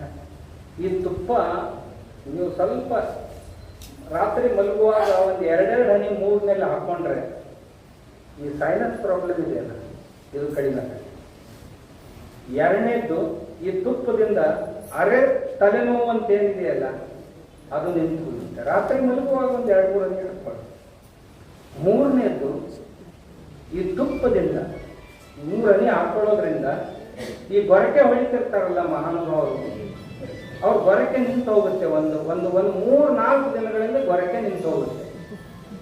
ಬಹುದೊಡ್ಡ ಅವಶ್ಯಕತೆ ಇದೆ ಇದರದ್ದು. ಇರದೇ ಇದ್ರೆ ಆ ಮಹಾತಾಯಿಗೆ ಆಯುಷ್ಯ ತುಂಬೆಲ್ಲ ಈ ಹಿಂಸೆಯನ್ನು ಅನುಭವಿಸಬೇಕಾಗುತ್ತೆ. ಈತ ಮಲ್ಕೊಂಡ ಅಂದ್ರೆ ಅವಳು ಹೇಳ್ಬೇಕು, ಈತ ಎದ್ರೆ ಅವಳು ಮಲ್ಕೋಬೇಕು. ಪಾಪ ಇಂಥ ದೊಡ್ಡ ಸ್ಪೀಕರ್ ಹಚ್ಚಿದಾಗ ಅವ್ರಿಗೆ ನಿಂತು ಬರೋದಾದ್ರೂ ಹೇಗೆ? ನಾನು ಹೇಳಿದ್ದೆ, ಅಮ್ಮ ಇಷ್ಟು ಮಾಡಿಬಿಡಿ ಅಂತ. 3 ಹನಿ ತುಪ್ಪ ಹಾಕಿ, ಸ್ವಲ್ಪ ಇದು ತುಪ್ಪ ಮೇಲೆ ಹೋಗುವವರೆಗೆ ಸ್ವಲ್ಪ ಮೂಗು ಹಿಡಿದ್ಬಿಡಿ, ಅಂದ್ರೆ ತುಪ್ಪ ಮೇಲೆ ಹೋಗುತ್ತೆ ಅಂತ ಹೇಳಿದ್ದೆ. ಒಬ್ಬ ಅಮ್ಮ ಮೂಗಿನಲ್ಲಿ ತುಪ್ಪ ಹಾಕಿ ರಾತ್ರಿ ಫೋನ್ ಮಾಡಿದ್ದು, ಸ್ವಾಮೀಜಿ ತುಪ್ಪ ಹಾಕಿದ್ದೇನೆ, ಮೂಗು ಹಿಡಿದಿದ್ದೀನಿ, ಯಾವಾಗ ಬಿಡಬೇಕು ಅಂತ. ನಾ ಹೇಳಿದೆ, ಅಮ್ಮ ಮೊದಲು ಬಿಡೋ ಸತ್ತು ಹೋಗೋನು, ಅದ್ರ ಉದ್ದೇಶ ಏನು ಅಂದ್ರೆ ತುಪ್ಪ ಸ್ವಲ್ಪ ಮೇಲೆ ಹೋಗ್ಬೇಕು, ಇಷ್ಟೇ ಇರುತ್ತೆ ಅಂತ. ಸಾವಿರಾರು ಜನರು ಈ ಗೊರಕೆ ಹೊಡೆಯೋದ್ರಿಂದ ಮುಕ್ತರಾಗಿ. ಹೀಗೆ ಈ ಗೋವಿನಿಂದ ಭೂಮಿಯ ಆರೋಗ್ಯ, ನಮ್ಮ ಆರೋಗ್ಯ. ನಾನು ಹೇಳ್ತಾ ಕೂತ್ರೆ ಸಾಯಂಕಾಲವರೆಗೂ ಮುಗಿಯೋದಿಲ್ಲ. ಅಷ್ಟು ಪ್ರಯೋಗಗಳನ್ನು ನಾನು ಮಾಡಿದ್ದೀನಿ. ನಮ್ಮ ಗೋಶಾಲೆಯಲ್ಲಿ ಈ ಪಂಚಗವ್ಯಗಳಿಂದ ಸುಮಾರು 30 ಪದಾರ್ಥಗಳನ್ನು ತಯಾರು ಮಾಡ್ತಾ ಇದ್ದೀನಿ. ಈಗ ನಾನು ತಿಂಗಳಿಗೆ ಒಂದು 25 ಲಕ್ಷ ರೂಪಾಯಿ ವಸ್ತುಗಳ ಮಾರಾಟ ಮಾಡ್ತಾ ಇದ್ದೀನಿ. ಅದು ಬರುವ ಒಂದು 6-7 ತಿಂಗಳಲ್ಲಿ 1 ಕೋಟಿಗಿಂತಲೂ ಮುಂದೆ ಹೋಗ್ತದೆ. ಗೋವಿನ ಸಗಣಿಯಿಂದ ಅಲ್ಲಿ ಪೇಂಟ್ ತಯಾರು ಮಾಡ್ತಾ ಇದ್ದೀನಿ. ಆ ಪೇಂಟ್ ನಲ್ಲಿ 30 ಬೇಸ್ ಕಲರ್ ತಯಾರು ಮಾಡ್ತಾ ಇದ್ದೀನಿ. ಮಾರ್ಕೆಟ್ನ ಕಲರ್ಗಿಂತಲೂ ಒಳ್ಳೆಯದು, ಆಂಟಿ ಆಕ್ಸಿಡೆಂಟು, ಆಂಟಿ ಫಂಗಲ್ಲು, ಮತ್ತು ಯಾವುದೇ ದುರ್ಗಂಧ ಇಲ್ಲ, ಎಲ್ಲವೂ. ಆಮೇಲೆ ಹೊರಗಿರುವಂತ ಟೆಂಪರೇಚರ್ಗಿಂತಲೂ ಕಡಿಮೆ ಟೆಂಪರೇಚರ್ ನಿಮ್ಮ ಮನೆಯಲ್ಲಿ ಈ ಪೇಂಟ್ ಹಚ್ಚಿದ್ರೆ. ಅಷ್ಟೇ ಅಲ್ಲ, ಇದರದ್ದು ನಾವು ಪುಟ್ಟಿ ಅಂತೀವಲ್ಲ, ಪುಟ್ಟಿ, ವಾಲ್ ಪುಟ್ಟಿನೂ ಮಾಡಿದ್ದೀವಿ ಸಗಣಿಯಿಂದಾನೆ. ಈಗ ನಾನು ಈ ಫಾಲ್ ಸೀಲಿಂಗ್ ಪ್ಲೇಟ್ಸ್ ಇರ್ತಾವಲ್ಲ, ಯಾಕೆಂದ್ರೆ ಸಗಣಿ ಸೂರ್ಯನ ಕಿರಣಗಳನ್ನೆಲ್ಲ ಪರಾವರ್ತಿಸುತ್ತೆ. ಅಂದ್ರೆ ಈ ಬಿಸಿಲಿನ ಕಿರಣಗಳನ್ನ ಪರಾವರ್ತಿಸುತ್ತೆ ಅಂದ್ಮೇಲೆ ಆ ಫಾಲ್ ಸೀಲಿಂಗ್ ಪ್ಲೇಟ್ಸ್ ಮಾಡಿದ್ರೆ ಮನೆ ತಂಪಾಗಿ ಉಳಿಯುತ್ತೆ ಅಂತ ಅದನ್ನು ಮಾಡ್ತಾ ಇದ್ದೀವಿ. ಇದರಿಂದ ಎರೆಹುಳು ಗೊಬ್ಬರ ಮಾಡ್ತಾ ಇದ್ದೀವಿ. ಇದರಿಂದ ಸುಮಾರು ತಾವು ಊಹಿಸ್ಲಿಕ್ಕೆ ಸಾಧ್ಯ ಇಲ್ಲ ಅಂತ ವಸ್ತುಗಳನ್ನ ಮಾಡ್ಲಿಕ್ಕೆ ಸಾಧ್ಯ. ಒಂದು ಹಸು ನಮ್ಮ ಹತ್ರ ಇದ್ರೆ ಇಷ್ಟೆಲ್ಲವನ್ನು ಮಾಡ್ಲಿಕ್ಕೆ ಸಾಧ್ಯ. ಜಪಮಾಲೆಯನ್ನು ಮಾಡ್ತಾ ಇದ್ದೀವಿ, ರಾಖಿ ಮಾಡ್ತಾ ಇದ್ದೀವಿ ಕೈಯಲ್ಲಿ ಕಟ್ಟಲಿಕ್ಕೆ, ರಕ್ಷಾಬಂಧನ. ಆಭರಣಗಳು, ಕಿವಿಯಲ್ಲಿ, ಮೂತಿನಲ್ಲಿ ಧರಿಸುವಂತ ಆಭರಣಗಳನ್ನ ಸಗಣಿಯಿಂದ ಮಾಡ್ತಾ ಇದ್ದೀವಿ. ಅವು ಯೂಸ್ ಅಂಡ್ ಥ್ರೋ, ಒಂದು 15 ದಿವಸ ಯೂಸ್ ಮಾಡಿಬಿಟ್ಟು ಬಿಡ್ಬೋದು. ಗಣಪತಿ ಮೂರ್ತಿಯನ್ನು ಮಾಡ್ತಾ ಇದ್ದೀವಿ, ಸ್ವಲ್ಪ ಮಣ್ಣು ಬಳಸ್ತಾ ಇದ್ದೀವಿ ಸಗಣಿಯಲ್ಲಿ, ಯಾಕಂದ್ರೆ ಫೈರ್ ಪ್ರೂಫ್ ಆಗಬೇಕು ಅನ್ನೋ ದೃಷ್ಟಿ. ನಿಸರ್ಗಕ್ಕೆ ಅನುಕೂಲಕರವಾದಂತ ಗಣಪತಿ ಮೂರ್ತಿಗಳು. ನಮ್ಮ ಜೊತೆಗಿರುವಂತವ್ರು ಕೆಲವು ಜನ ಕಾಗದಗಳನ್ನು ಮಾಡ್ತಾ ಇದ್ದಾರೆ ಅದರಿಂದ, ಕೆಲವು ಜನ ಚಪ್ಪಲಿಗಳನ್ನು ಮಾಡಿದ್ದಾರೆ ಅದರಿಂದ, ಇನ್ನು ಕೆಲವು ಜನ ತಾವು ಊಹಿಸ್ಲಿಕ್ಕೂ ಫೋಟೋ ಫ್ರೇಮ್ಸ್ ಮಾಡಿದ್ದಾರೆ, ಬೇರೆ ಬೇರೆ ಪ್ರಕಾರದ ಮೂರ್ತಿಗಳನ್ನು ಮಾಡ್ತಾ ಇದ್ದಾರೆ. ನಾವು ಊಹಿಸ್ಲಿಕ್ಕೂ ಕಷ್ಟ. ಪೇಪರ್ ತಯಾರಾಗುತ್ತೆ ಅದರಿಂದ, ಏನಾಗೋದಿಲ್ಲ ಅದರಲ್ಲಿ, ಎಲ್ಲವೂ ಆಗುತ್ತೆ. ಭಸ್ಮ ತಯಾರಾಗುತ್ತೆ, ನಾವು ಮಾಡ್ತಾ ಇದ್ದೀವಿ ಭಸ್ಮ, ಹಣೆಗಟ್ಕೊಳ್ಳುವಂತ. ನಿಮ್ಮ ಹಲ್ಲು ನೋವಿಗೆ ಬಹುದೊಡ್ಡ ಔಷಧಿ ಗೋವಿನ ಭಸ್ಮ. ಹಲ್ಲು ನೋವು ತುಂಬಾ ಆಗ್ತಿತ್ತು ಅಂತಂದ್ರೆ ಈ ಭಸ್ಮ ತಗೊಂಡು ಸ್ವಲ್ಪ ಒಡೆದ ಅಲ್ಲಿ ಒತ್ತಿಬಿಡಿ, ಎಂದು ಮುಂದೆ ಆಯುಷ್ಯದಲ್ಲಿ ಹಲ್ಲು ನೋಯೋದು ಅಂತ ಸಾಮರ್ಥ್ಯ ಹಸುವಿನಾಗಿದೆ. ಹೀಗೆ ನಮ್ಮ ಆರೋಗ್ಯಕ್ಕಾಗಿ ಆಗಲಿ ಅಥವಾ ಇದರ ಮಜ್ಜಿಗೆ ತಾವು ದಿನಾಲೂ ಕುಡಿದ್ರೆ ನಿಮಗೆ ಕಿಡ್ನಿ ಸ್ಟೋನ್ ಎಂದೂ ಆಗೋದಿಲ್ಲ. ಒಂದು ವೇಳೆ ಕಿಡ್ನಿ ಸ್ಟೋನ್ ಆಗಿತ್ತು ಅಂದ್ರೆ ಈ ಸೈಂಧವ ಲವಣವನ್ನು ಅದ್ರ ಜೊತೆ ಸೇರಿಸಿ ಒಂದು 21 ದಿವಸ ಮಜ್ಜಿಗೆ ಕುಡಿದ್ರೆ ಕಿಡ್ನಿ ಸ್ಟೋನ್ಗಳು ಹೊರಟು ಹೋಗ್ತವೆ. ಯಾವುದೇ ಅಪಚನ ಆಗ್ತಿತ್ತು ಅಂದ್ರೆ ನಿಮಗೆ ದಿನಾಲೂ 1 ಗ್ಲಾಸ್ ಮಜ್ಜಿಗೆ ಕೊಡಿ, ದೇಶಿ ಹಸುವಿನ ಮಜ್ಜಿಗೆ. ಅಥವಾ ನಿಮಗೆ ಮಲಬದ್ಧತೆ ಆಗ್ತಿತ್ತು ಅಂತಂದ್ರೆ ದಿನಾಲೂ 1 ಗ್ಲಾಸ್ ದೇಶಿ ಹಸುವಿನ ಮಜ್ಜಿಗೆ. ಅಥವಾ ಯಾವುದೇ ಕುಪೋಷಣ ಆಗಿತ್ತು ಅಂತಂದ್ರೆ ಮಜ್ಜಿಗೆ ಕೊಡಿದ್ರೆ ಎಲ್ಲ ಬ್ಯಾಲೆನ್ಸ್ ಮಾಡುತ್ತೆ. ಏನ್ ಮಾಡಬೇಕು ಅನ್ನೋದು ನಮ್ಗಾಗಿ. ಆದ್ರಿಂದ ನಾನು ಮೊದಲು ನಮ್ಮ ಹಳ್ಳಿಗಳಲ್ಲಿ ಹೋಗ್ತಿದ್ದೆ, ಹೋದ್ರೆ 3-4 ಹಸುಗಳು ಸಿಗ್ತಿರ್ಲಿಲ್ಲ ನಮ್ಮ ಕಡೆ. ಏನೋ ನಿಮ್ಮ ಕಡೆ ಚೆನ್ನಾಗಿದೆ. ನಾನು ಪಾದಯಾತ್ರೆ ಮಾಡಿದ್ದೆ ಇಡೀ ಜಿಲ್ಲೆಯನ್ನ. ಈಗ 70-75% ಜನರ ಮನೆಯಲ್ಲಿ ದೇಶಿ ಹಸುಗಳು ಬಂದಿವೆ. ಅದು ಉಪಯೋಗ ಮಾಡ್ತಾ ಇದ್ದಾರೆ. ಎಷ್ಟು ಚೆನ್ನಾಗಿ ಅಂದ್ರೆ ನಿಮ್ಗೆ ಆಶ್ಚರ್ಯ ಅನಿಸುತ್ತೆ. ಈಗ ದೇಶಿ ಹಸು ಚೊಚ್ಚಲ ಮಣಕ ಇತ್ತು ಅಂದ್ರೆ, ಗರ್ಭಿಣಿ ಆಗಿತ್ತು ಅಂದ್ರೆ ಉಡಿ ತುಂಬೋ ಕಾರ್ಯಕ್ರಮ ಮಾಡ್ತಾರೆ ಮನೆಯಲ್ಲಿ. 400-500 ಜನರಿಗೆ ಊಟ ಹಾಕ್ತಾರೆ ಜನ. ಏನು ಸೀಮಂತ ಕಾರ್ಯಕ್ರಮ ಮಾಡ್ತಾ ಇದ್ದಾರೆ ಹಸುಗಳಿಗೆ. ಕರೆ ಆಯ್ತು ಅಂತಂದ್ರೆ ನಾಮಕರಣ ವಿಧಿಯನ್ನು ಮಾಡ್ತಾ ಇದ್ದಾರೆ. ಹಸುಗಳ ಪ್ರದರ್ಶನ ಆಯೋಜನೆ ಮಾಡ್ತಾ ಇದ್ದಾರೆ. ನಾನು ಈ ಹಸುಗಳ ಸಲುವಾಗಿ ಮಾಡಿದ್ದೆ. 1 ಲಕ್ಷ ರೂಪಾಯಿ ಬಹುಮಾನ ಕೊಡ್ತೀನಿ ಒಳ್ಳೆ ಚೆನ್ನಾಗಿ ಹಸು ಸಾಕಿದಂಥವ್ರಿಗೆ. ಆಮೇಲೆ ಯಾವುದೇ ಒಂದು ಬ್ರೀಡ್ನಲ್ಲಿ ಸುಮಾರು ಬ್ರೀಡ್ಗಳಿವೆ, ತಳಿಗಳಿವೆ. ಪ್ರತಿಯೊಂದು ತಳಿಯಲ್ಲಿಯೂ ಸಹಿತ ಸಣ್ಣ ಕರು, 2 ಹಲ್ಲಿನ ಕರು, 4 ಹಲ್ಲಿನ ಮಣಕು, 6 ಹಲ್ಲಿಂದು ಮತ್ತು ಬಾಯಿಗೂಡಿದ್ದು, ಹೀಗೆ ವಿಭಾಗಗಳನ್ನು ಮಾಡಿ ಪ್ರತಿಯೊಂದು ವಿಭಾಗದಲ್ಲಿ 10,000, 7,000, 5,000 ಈ ರೀತಿ ಬಹುಮಾನ ಕೊಟ್ಟು ನಮ್ಮ ರೈತರಿಗೆ ಪ್ರೇರಣೆಯನ್ನು ಕೊಟ್ಟು ಈ ಪ್ರತಿಯೊಬ್ಬ ರೈತರ ಮನೆಯಲ್ಲಿ ಹಸುಗಳು ಬರುವಂಥದ್ದು. ಇದು ಮಲೆನಾಡು. ಕೊನೆಯದಾಗಿ ಹೇಳೋದಂದರೆ ಈ ಮಲೆನಾಡಿನಲ್ಲಿ ದೇವರು ಎಲ್ಲವನ್ನೂ ಕೊಟ್ಟು ಮತ್ತಿದ್ದಾನೆ. ಈ ವನಸ್ಪತಿಗಳನ್ನು ತಿನ್ನುವಂತಹ ಹಸುಗಳನ್ನು, ಗಿಡ್ಡ ಹಸುಗಳನ್ನು ದೇವರು ಇಚ್ಛಾನೆ. ಇಲ್ಲಿ ವೈಶಿಷ್ಟ್ಯ, ಇಲ್ಲಿ ನೀವು ಗೀರ್ ತಂದ್ರೆ ಸತ್ತು ಹೋಗುತ್ತೆ. ಗೀರ್ ತಂದು ಬಿಟ್ಟು ನೋಡಿ, ಬೆಟ್ಟದಲ್ಲಿ ಹೋಗುತ್ತೆ ಅನ್ನೋದು, ಮೇಲಿಂದ ಬಿದ್ದರೆ ಸತ್ತು ಹೋಗುತ್ತೆ. ಬೇರೆ ಪ್ರದೇಶದ್ದಿಲ್ಲ, ನಮ್ಮದೇ ಇಲ್ಲಿದೆ. ಅದು ಕಡಿದಾದಂಥ ಗುಡ್ಡವನ್ನು ಏರುತ್ತೆ, ಏರಿ ಸಂದು ಬಂದಿನಲ್ಲಿ ಹೋಗಿ ಮೇಯ್ದು ಬರುತ್ತೆ. ಎಲ್ಲ ಪ್ರಕಾರದ ಸೊಪ್ಪುಗಳನ್ನು ತಿಂದಿರುತ್ತೆ. ಅದರ ಮೂತ್ರನೇ ಆಗಿರಲಿ, ಅದರ ಸಗಣಿ ಆಗಿರಲಿ, ಅಥವಾ ಅದರ ಹಾಲಾಗಿರಲಿ, ಮೂರು ಅತ್ಯಂತ. ನಿಮ್ಗೆ ಯಾವುದೇ ನೋವುಗಳಿದ್ದು ಅಂದರೆ ಸಗಣಿಯನ್ನು ಬೆಳಗಿನ ಮೊದಲನೇ ಸಗಣಿಯನ್ನು ಮೇಲಿನ ಮೇಲೆ ಹಿಡಿದು ಸ್ವಲ್ಪ ಬಟ್ಟೆಯಲ್ಲಿ ಹಾಕಿ ಹೀಗೆ ಹಿಂಡಿದರೆ ಒಂದು ಅರ್ಧ ಚಮಚ ರಸ ಬರುತ್ತೆ. ಆ ರಸ ಕುಡಿದ್ರೆ ಸಾಕು ನೋವು ನಿಂತೋಗುತ್ತೆ. ಗರ್ಭಿಣಿಯಾದ ಹೆಣ್ಮಗಳಿಗೆ ಹೆರಿಗೆ ಸಮಯದಲ್ಲಿ ನೋವು ಆರಂಭ ಆದ ತಕ್ಷಣ ಒಂದು ಚಮ್ಮಚದಷ್ಟು ಈ ಸಗಣಿಯ ರಸ, ಒಂದೆರಡು ತುಳಸಿ ಎಲೆಗಳು, ಒಂದು 4 ಹನಿ ಜೇನುತುಪ್ಪ ಸೇರಿಸಿ ಕೊಟ್ರಿ ಅಂತಂದರೆ ಆ ತಾಯಿಗೆ ಪ್ರತಿ ಹೆರಿಗೆ ಆಗುವವರೆಗೂ ಸಹಿತ ನೋವು ಅನ್ನೋದೇ ಗೊತ್ತಾಗೋದು. ಅಂಥ ಸಾಮರ್ಥ್ಯ ಇದೆ, ಅಂಥ ಸಾಮರ್ಥ್ಯ ಇದೆ. ಆದ್ದರಿಂದ ಈ ಹಸುವನ್ನು ಕುರಿತು ನಾವು ಎಷ್ಟು ಸಂಶೋಧನೆ ಮಾಡಿದರೂ ಕಡಿಮೆ, ಎಷ್ಟು ಮಾತಾಡಿದರೂ ಕಡಿಮೆ. ನಾನು ಬಹಳ ಸಮಯದಿಂದ ಮಾತಾಡ್ತಾ ಇದ್ದೇನೆ. ಇವತ್ತಿಗೆ ಇಷ್ಟೇ ಸಾಕು, ಹೆಚ್ಚಾದರೆ ಓವರ್ಫ್ಲೋ ಆಗುತ್ತೆ.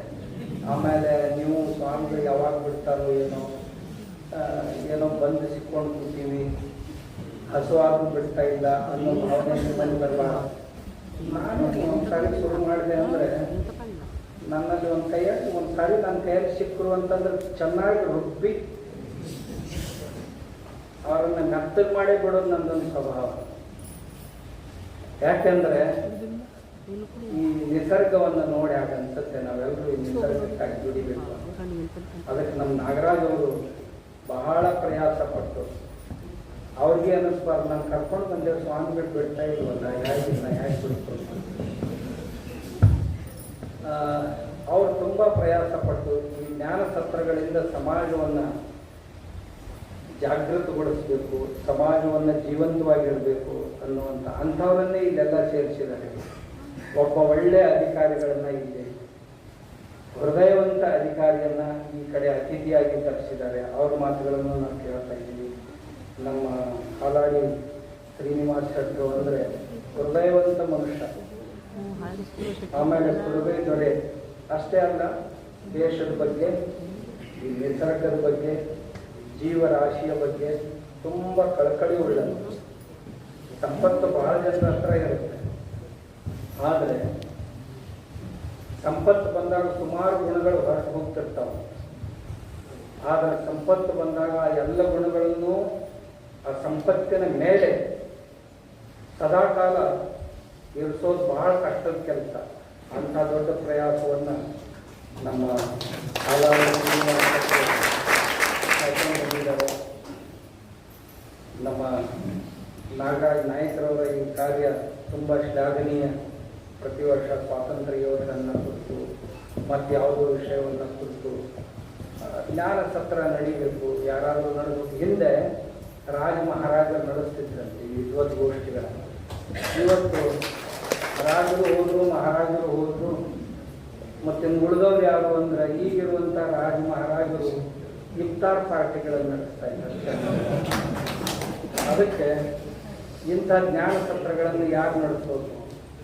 ಇಂಥವರೇ ನಡೆಸ್ಬೇಕಲ್ಲ, ಯುವಕರವರು. ಅವ್ರ ಬಗ್ಗೆ ನಾನು ಕೇಳಿದ್ದೀನಿ. ತುಂಬ ಧರ್ಮ, ದೇಶ, ದೇವರು ಇದಕ್ಕಾಗಿ ತಮ್ಮನ್ನು ಅರ್ಪಿಸಿಕೊಂಡಂಥವರು. ನಾನು ಅವರ ಕುರಿತು ಹೆಚ್ಚಿಗೆ ಏನನ್ನು ಹೇಳದೆ ಅವರಿಗೆ ದೇವರು ಇನ್ನಷ್ಟು ಶಕ್ತಿ ಸಾಮರ್ಥ್ಯಗಳನ್ನು ಇನ್ನಷ್ಟು ಈ ಸಮಾಜದ ಕಾರ್ಯಗಳು ನಡೀಬೇಕು. ಸಮಾಜ ಏನು ಡೌನ್ಫಾಲ್ಗೆ ಹೋಗ್ತಾ ಇದೆ, ಇದನ್ನು ಮೇಲೆತ್ತು ಕೆಲಸ ಅವರಿಂದ ಆಗಬೇಕು. ಅಂಥ ಶಕ್ತಿ ಸಾಮರ್ಥ್ಯಗಳನ್ನು ದೇವರು ಅವರಿಗೆ ದಯಪಾಲಿಸಿ ಅಂತ ಹೇಳಿ ತಮ್ಮೆಲ್ಲರಿಗೂ ಮತ್ತೊಮ್ಮೆ ವಂದನೆ.